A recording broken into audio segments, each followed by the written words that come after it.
O anúncio veio logo depois que mamãe terminou de fatiar o presunto de Natal. Estávamos todos sentados ao redor da mesa de jantar de Mogno, na casa que fora nosso lar por 23 anos. Aquele casarão colonial onde eu tinha crescido, onde as manhãs de Natal já tinham sido mágicas, onde os jantares em família costumavam significar algo além de uma guerra estratégica. Meu irmão Carlos pousou a taça de vinho e pigarreou como se fosse fazer um brinde. Em vez disso, entregou o que claramente acreditava ser um golpe certeiro. Sofia, precisamos conversar sobre a sua situação de moradia. Levantei os olhos do prato, onde eu vinha cortando meu presunto em pedacinhos precisos, um hábito nervoso que desenvolvi em reuniões de família. O que tem? Perguntei. Esta casa agora pertence à família. Mamãe e papai estão envelhecendo e precisam do espaço quando se aposentarem.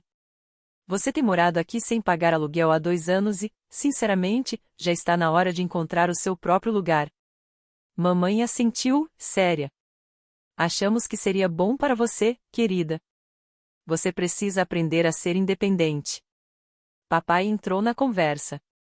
O Carlos tem acompanhado o mercado imobiliário, e esta casa se valorizou bastante. Poderíamos usar o espaço de forma mais eficiente. Coloquei o garfo sobre a mesa. Usar o espaço de forma mais eficiente. Carlos prosseguiu, animado com o discurso ensaiado. A Jéssica e eu planejamos ter filhos em breve, e esta casa tem aquele quarto perfeito para um berçário no andar de cima. Além disso, com os problemas no joelho do papai, eles realmente deveriam morar em um único nível.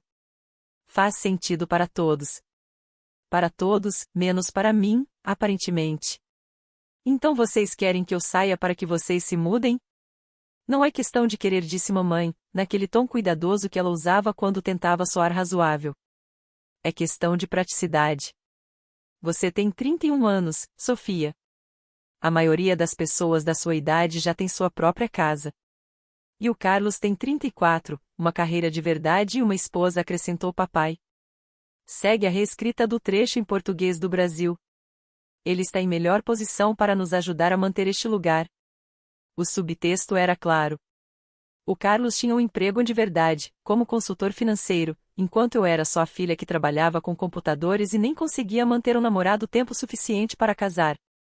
Na cabeça deles, eu era a decepção da família, alguém que vinha se aproveitando da generosidade alheia. O que eles não sabiam é que eu vinha pagando todos os impostos da propriedade desta casa nos últimos 3 anos. O que eles não sabiam é que, quando o papai teve um infarto há 2 anos e as contas médicas começaram a se acumular, eu silenciosamente as cobri. O que eles não sabiam é que a decisão generosa de nos deixar morar aqui sem pagar aluguel era, na verdade, eu permitindo que eles morassem na minha casa. Então, quando preciso sair? Perguntei com calma. Pensamos que o ano novo seria razoável, disse Carlos. Isso te dá uma semana para achar um lugar. Uma semana para encontrar um novo lar durante as festas, no mercado onde aluguéis decentes eram raros e caros. Era um prazo feito para me deixar em pânico, para me fazer implorar por mais tempo, para me colocar numa posição em que eu ficaria grata por qualquer migalha de consideração que me dessem. Em vez disso, tirei o celular do bolso. O silêncio à mesa veio imediato e incômodo. Na nossa família, atender o telefone durante o jantar era considerado falta de educação, mas eu aparentemente já estava além de me preocupar com as regras deles. Com quem você está ligando? Perguntou mamãe. Levantei um dedo enquanto a chamada era completada. Serviços de segurança da Martina. Aqui é o David. David, aqui é Sofia Martinez. Preciso de uma equipe na propriedade da Wavlog Drive imediatamente. Sim, senhorita Martinez. Qual é a situação? Invasão de propriedade. Preciso que a família Martinez seja escoltada para fora das dependências dentro de 1 hora. Houve uma pausa. A família Martinez, senhora. Isso mesmo. Carlos Martinez, Richard Martinez e Helena Martinez. Eles estão agora na casa principal e precisam ser removidos. Entendido. Teremos uma equipe aí em 20 minutos. Encerrei a ligação, coloquei o celular ao lado do prato e voltei a cortar meu presunto. O silêncio se estendeu por quase 1 minuto. Carlos me olhava como se eu tivesse criado uma segunda cabeça. Mamãe parecia confusa e levemente ofendida. Papai fazia aquele movimento de piscar rápido, típico dele quando tentava processar uma informação que não cabia em sua visão de mundo. Sofia, a mamãe finalmente disse o que foi isso? Eu chamei a segurança para retirar vocês da minha propriedade. Sua propriedade? Carlos riu, mas o riso soou forçado. Sofia, esta casa está na família há mais de 20 anos. Só porque você mora aqui não quer dizer que ela seja sua. Na verdade, quer sim. Peguei minha bolsa e tirei uma pasta que havia trazido comigo. Não porque tivesse planejado exatamente essa conversa, mas porque vinha carregando aqueles documentos há semanas, tentando decidir quando e como contar a verdade. Coloquei a pasta sobre a mesa e abri na primeira página, a escritura da propriedade em meu nome. Esta casa foi vendida para mim há 3 anos, quando vocês entraram em inadimplência com a hipoteca. O rosto do papai empalideceu. Isso é impossível. Nunca deixamos de pagar nada. Papai, você parou de pagar a hipoteca em março de 2021, quando as contas médicas começaram a se acumular. Em dezembro, já estavam 6 meses atrasados enfrentando execução hipotecária. Mas nós nos recuperamos, disse mamãe, a voz trêmula. Voltamos a colocar as coisas em dia. Vocês conseguiram porque eu comprei a casa do banco e deixei que continuassem morando aqui. Eu tenho feito os pagamentos da hipoteca nos últimos 3 anos.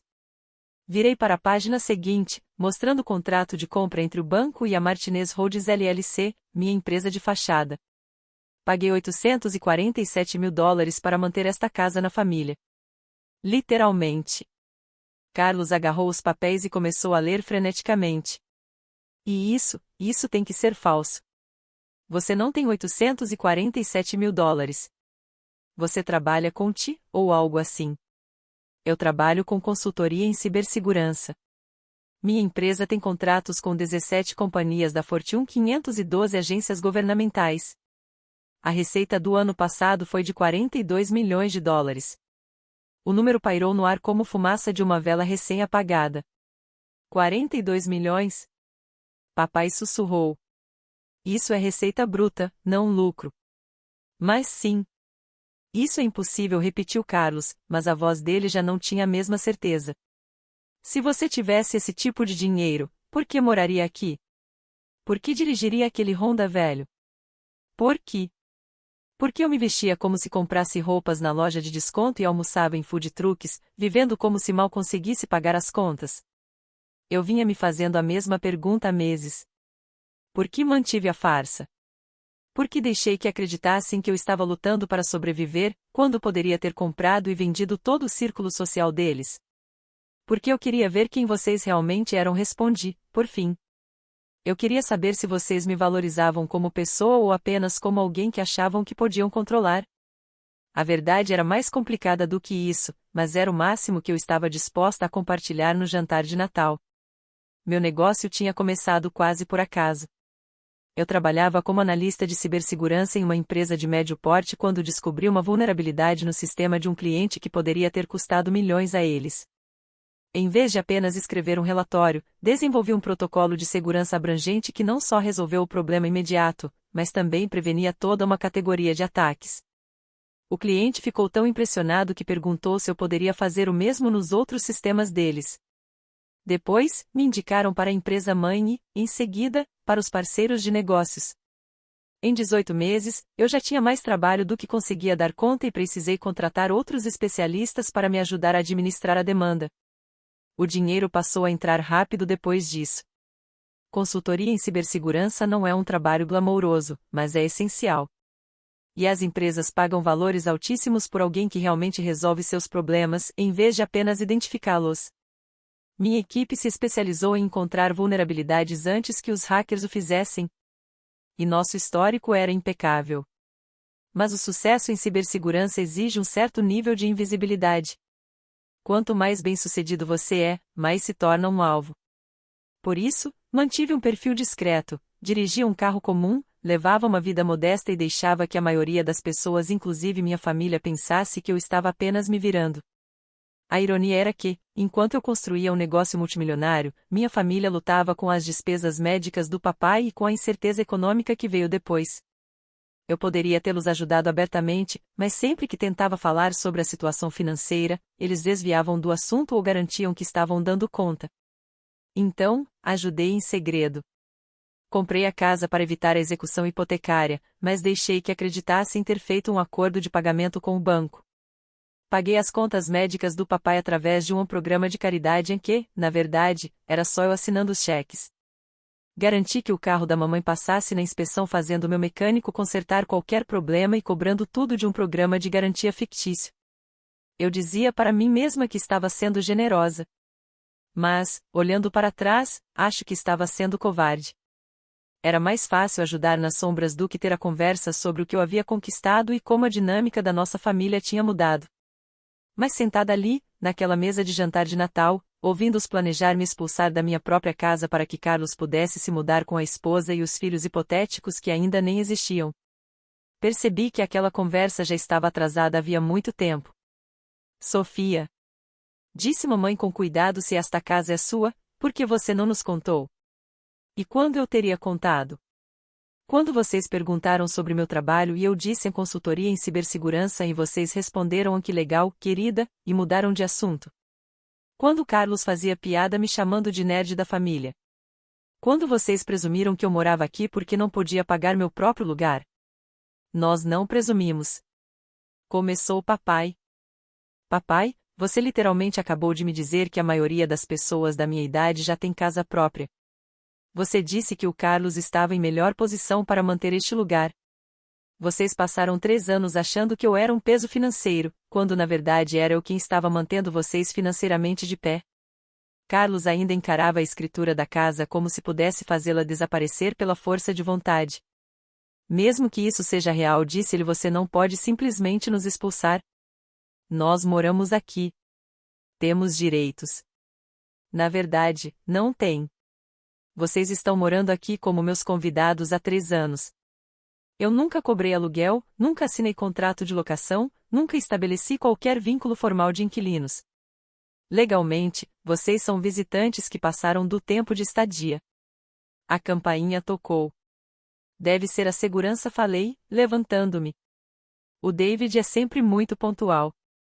Caminhei até a porta da frente e a abri, encontrando 3 homens em uniformes pretos com o emblema Martinez Security Services nos ombros. David, um ex-policial que eu contratara para cuidar da segurança das minhas operações de negócios, estava à frente. Sua equipe oferecia proteção para clientes de alto valor e lidava com situações delicadas com discrição. Boa noite, senhorita Martinez. Temos aqui uma situação de invasão de propriedade. 3 indivíduos na sala de jantar. Já foram convidados a sair e se recusaram. Entendido. Deseja que eles sejam removidos imediatamente ou prefere dar tempo para recolherem os pertences? Pensei por um instante. Parte de mim queria vê-los correndo para arrumar as coisas em 20 minutos, sentir o mesmo pânico que tentaram me impor com aquele prazo de ano novo. Mas isso me tornaria tão mesquinha quanto eles. Dê a eles até amanhã à noite. Eles podem levar tudo que for pessoal, mas os móveis e itens da casa ficam. E os veículos na garagem? Perguntou David. O BMW e a Mercedes podem sair. O Honda fica. É meu. David assentiu e seguiu em direção à sala de jantar.